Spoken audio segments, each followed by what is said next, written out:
Hello friends, I haven't hit the recap in a minute, but I will be doing one now. Smokey Hours, UFC Mexico City recap. It was very spooky. It was way spookier than I thought it was going to be. Crime-filled night, a couple of robberies, you could say. You know, there were a couple of robberies in Mexico, nothing new. God, man, it was tough. Before I get into it, we got to start, or not we, the UFC, if dudes are going to fight in Mexico City or anywhere at altitude, at serious altitude, like, they really got to, like, put in a real, stipulation into that contract, like, yo, you got to make sure that you actually train for this motherfucker, okay, at altitude. Like, really work on your gas tank, because we can't see dudes' styles fucking fall apart, and then it's whoever really wants to win. Like, yeah, it's a fight. Sure, I guess that's valid. Whatever. I'm coping, but there was a lot of shit that got me tight. There was a lot of shit that got me tight this card, honestly. A lot of shit that got me tight. Holy shit, man. Starting right off with it, it was actually a good card until the end. Until the fucking end, then it was just complete vibe killer left and right. Like a complete vibe killer left and right. The prelims were not bad at all, actually. I enjoyed them. You know, lots of good performances. I was upset that Raul Rosas didn't fight. That was like a big vibe killer too, honestly. But the biggest vibe killer of them all is probably Mateus Mendonça getting absolutely robbed at gunpoint. Like, someone literally came up right behind him, stuck a gun in the small of his back, and was like, hey, give us all your... You know what it is. You know what time it is, motherfucker. And the worst part is just that there won't be any repercussions, you know. Not only will there not be any repercussions, there won't be any reparations for people. Because you, as the... I'm going to go on the Dana White rant. You, the consumer, could have, at the last minute, in the last round, have bet on that fight. You could have. You could have bet on Mateus Mendonça to win, thinking, oh, shit, Mateus Mendonça not only has outlanded Jesus, notably, but he's also taken him down more and had more control. But no, you'd be wrong. I'm actually getting so far ahead of myself. We're going to get there when we get there. I'm starting off with the early prelims, and then we'll work our way up to the main event. Starting off with Muhammad Naimov versus Eric Silva. I feel bad for Eric Silva. You should too, honestly. No one wants to see a dude lose that way. Muhammad Naimov gets it done by KO, TKO. There's a little asterisk there, obviously, because Eric Silva just got injured. He hurt his leg or his foot, maybe even his, like, Achilles, basically, like, stepped into the corner, into where the cage actually meets the canvas. And, you know, a lot of dudes seem to have this problem last night, specifically, where they were getting hurt, they were tripping up on that little space. We see that once in a while, but, I mean, I feel like last night we saw that more than we usually see it, like, dudes tripping up on the cage and shit like that. Maybe they built that shit incorrectly this time, but who knows? Either way, Eric Silva gets injured visibly, like, he grimaces, he gets tweaked in, like, the first 30 seconds of the fight, and then a minute later, or not a minute later, but then within, like, a minute and a half, 2 minutes of the fight, Muhammad Naimov takes him down, slams him. Eric Silva's just in pain. The ref comes over, stops it instantly. You know, good stop. The dude was hurt. You don't want to see a dude just get tortured, obviously, especially by someone like Muhammad Naimov. And don't get it twisted. That's not... This is not going to stop the UFC at all from saying, no, Muhammad Naimov has 2 KOs in his 3 UFC fights. Like, that, they're going to say that. You're going to hear that. So don't worry about that. Muhammad Naimov will be continued to be built up until he gets someone that can catch his chin, I think. Because like I was saying, I picked Muhammad Naimov in this fight. I think Muhammad Naimov... I think he has a suspect chin. I'm not saying he has a suspect chin. I think he has a suspect chin, and his striking defense needs work. Like, sometimes he's just watching. What saves him is his power and athleticism right now, but we'll see. Moving on to almost a fraud check, Felipe dos Santos versus Victor Altamirano. Now, Victor Altamirano actually showed us why he should be in the UFC. Great fight. Great fight. Great fight to start off the second, really on the second prelim, you know, bring us back from that Naimov fight a little bit. I thought that Victor actually was doing really well. this was one of the fights I said in my tiny, short, surface level write-up of my prediction video. You know, Victor Altamirano's awkward style, really, other than actually making it to the UFC, it hasn't netted him much success. Not in this fight. It actually was extremely successful for him. Felipe dos Santos was having a lot of trouble actually finding Victor and keeping him there, getting him still for shots to land, you know. Ultimately, though, I think that despite Victor Altamirano getting the takedowns almost at will, for about 75% of them, the first 75% of takedowns that came, Felipe just stood up. Felipe got up. He got up pretty much instantly. Sometimes he'd be taken down right back again, but he was getting up, you know, and he never stopped really trying to get up. And in the last round, Victor thought he won. You could tell Victor thought he won, and he was just trying to survive and stay away. You know, Felipe was coming to try to take the fight, and then Victor thought he did enough, so he tried to chill and back off. You cannot play that game in the UFC. I do not like it when dudes play that fucking game. That's the type of shit that I'm hoping that, like, when you're backing up and you're trying to flee, like, oh shit, knee gets blown out, roll ankle, all that good stuff. Felipe dos Santos, I didn't know who won that fight, honestly. I thought it was so close, and it was dependent on round 2. For Felipe dos Santos, if Felipe dos Santos won round 2, that's what I mean. I thought he definitely won round 3. I thought Victor did enough to take 1. But the first judge gave Victor Altamirano 30-27. That's a rigged scorecard. I don't know what the fuck that motherfucker was watching. That's a rigged scorecard. And that wouldn't be the last rigged scorecard that we see. That would not be the last. Moving on. Felipe dos Santos takes that one. I started off good, and then it just went really south, honestly. So 2-0. Moving on to Dennis Psycho Bondar versus, and that's actually going to be where I sparked this one. We're smoking on some Dennis Bondar. And I'll tell you why we're smoking on Dennis Bondar.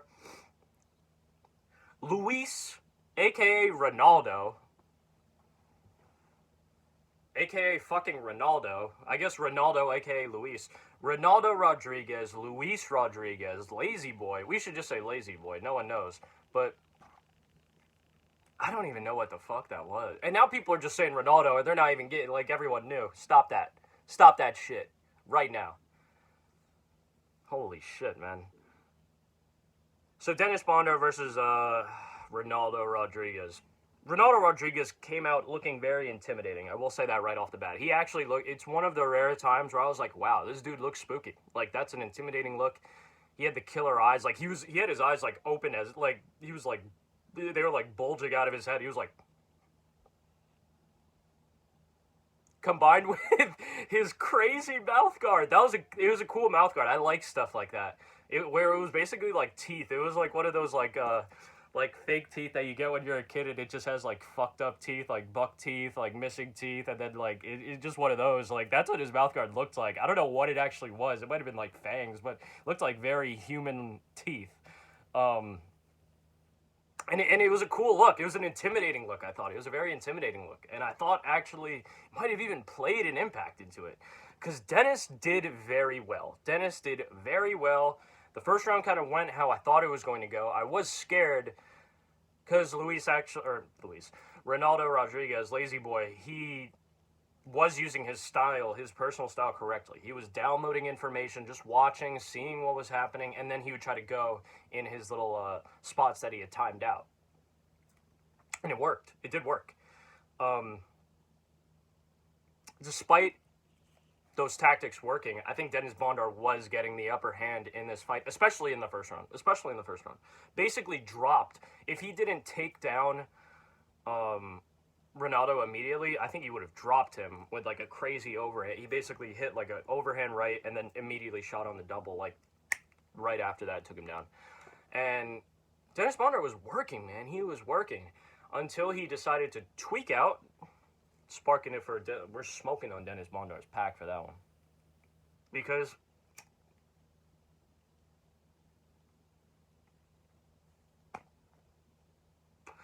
he goes for a knee bar, or some kind of knee, like a leg lock. He goes for a leg submission. He being Dennis Bondar. And He's not deep enough in to get it. Ronaldo takes his back. Dennis Bondar, credit to him, actually realizes he's like, fuck that, gives up, and then he tries to get back to his feet, which he does. Unfortunately, just has complete back control, like giving up to Lazy Boy, who works for the submission, eventually taps him. Great submission, great finish, great comeback finish for Lazy Boy. That was good, actually. You know, really actually raised the stock of Lazy Boy in my eyes a lot. I really didn't think he'd be able to take this one against Dennis Bondar, other than if he maybe landed a big power shot and finished him, but he didn't do that. He fought his fight, took the shots from Dennis. Dennis tweaked the fuck out, and he took Dennis. Very calm. That's what happens. Congratulations to Lazy Boy. I almost said Fat Boy. To Lazy Boy, Luis, Ronaldo, whatever the fuck his name is. Okay? Shout out to Lazy Boy. Congrats, brother. Moving on to a fight that I was very excited for, and I was let down heavy. At least later on.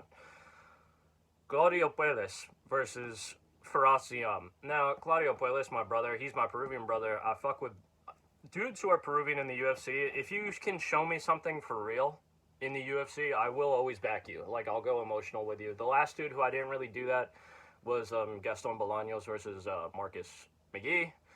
That's for good reason. He was fighting Marcus McGee, for fuck's sake. And also, he hadn't shown us anything in the UFC. He had struggled against, I forget that dude's name, but he had fought someone else in the UFC before who wasn't dog shit, who's not dog shit, like a black belt himself, and put Gaston in some trouble. But Gaston is good. He's just a good striker. That's the only thing. He's a good, like, kickboxer. He's not necessarily a good MMA fighter.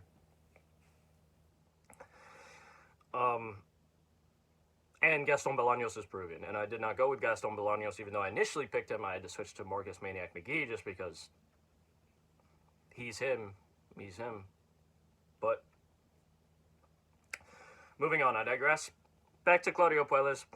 Claudio Puelles, as you should know, is a submission specialist. He's a grappler. He's not looking to KO dudes, finish them, even finish them by ground and pound. He's looking to take you down and submit you.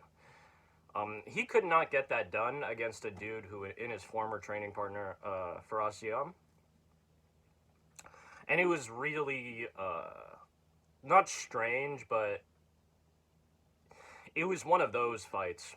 What I mean by one of those is, like, the fight starts, Claudio Puelles instantly gets an absolutely beautiful takedown, basically, and starts ragdolling him. And I was like, oh, yes. I was like, yes. But then Faraz survives. And then he fucking, like, brutally drops him in the first round. I think that happened in the first round. Brutally drops him in the first round. Not only was he landing, like, decent shots, not even landing an insane amount of shots, just better, because Claudio threw, like, less than 10 punches, probably. And he probably landed with, like, less than 5. No bullshit. Maybe more than that, but it was not good.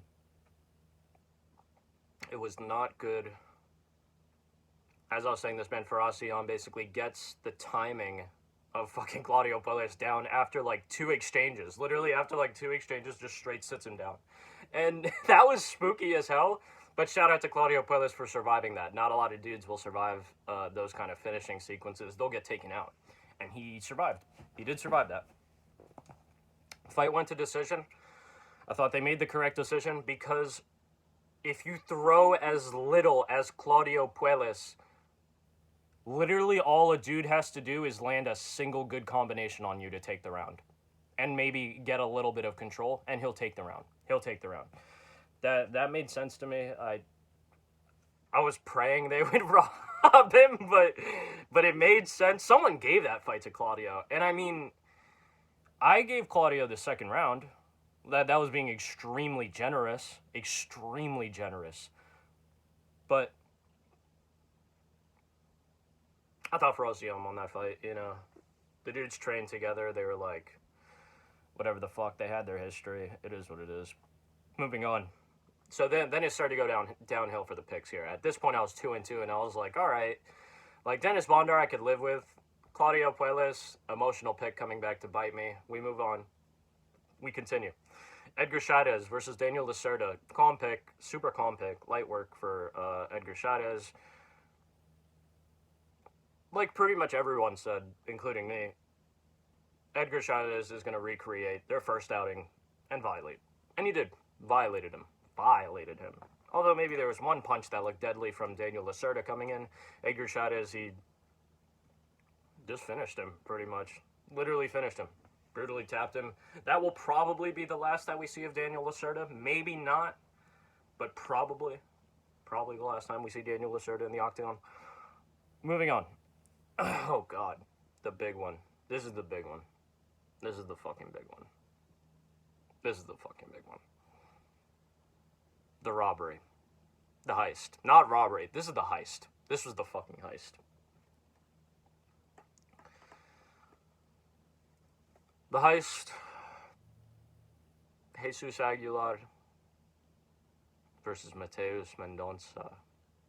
Mateus Mendonça.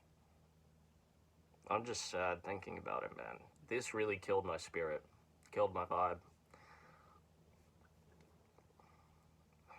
Just give me a second.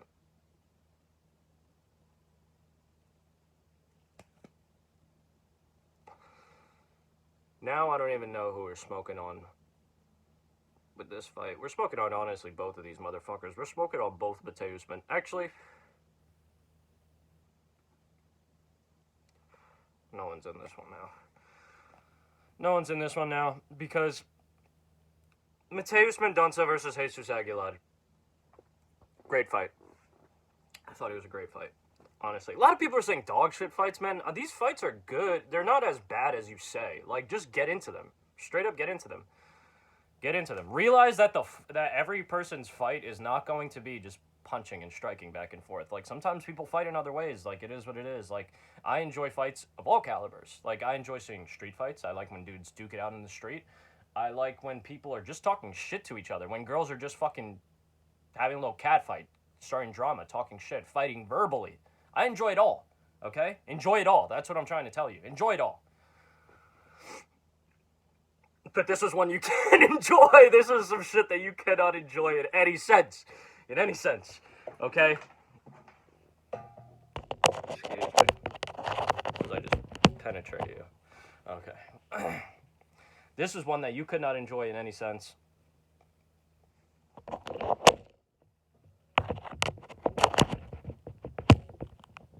Because Mateus Mendonça was brutally robbed at gunpoint. Basically.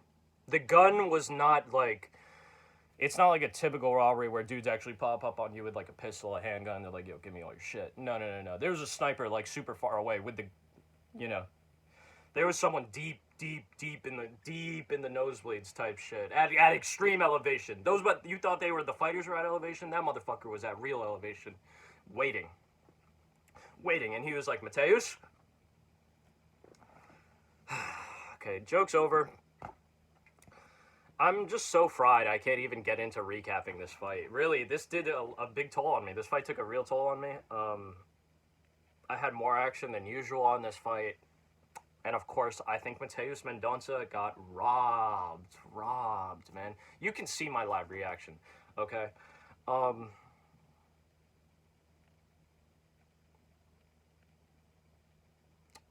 So Jesus Aguilar and Mateus Mendonça, they're going at it, right? Mateus Mendonça has, I believe, a 9.5 or somewhere around a 9, we'll say, an approximately 9-inch reach advantage over fucking Jesus Aguilar, right?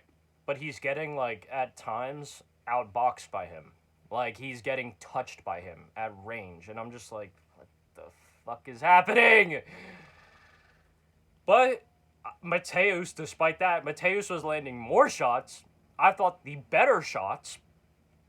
Aggression was kind of similar, but also taking him down more and controlling Jesus more. And, you know, if they give Jesus Aguilar the first round, sure. Please do. Please do, actually. Please do. Please give that motherfucker that first round. But 2 and 3... 2 was close. It was super... It was close, man, but, like, I thought Mateus did enough. I really thought Mateus did enough.